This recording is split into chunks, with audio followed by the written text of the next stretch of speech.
framhjáhald, ekki uppáhaldsumræðuefni fólks, en samt svo ótrúlega nauðsynlegt.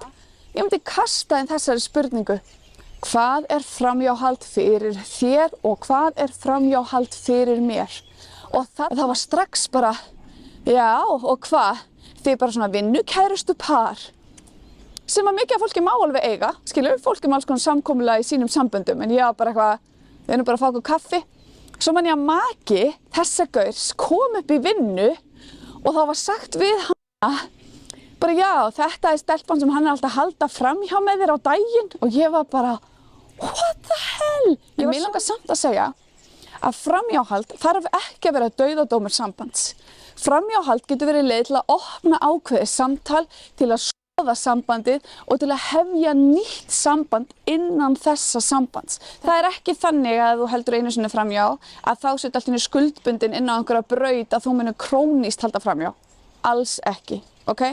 Bara svo það sé sagt. Þegar hérna komum við inn á eitt. Hérna komum við inn á innsæi, þessa gött tilfinningu hérna sem kemur hérna í maganum. En mér langar allavega að nýta þetta til að opna þessa umræðu til að starta einhverju spjalli.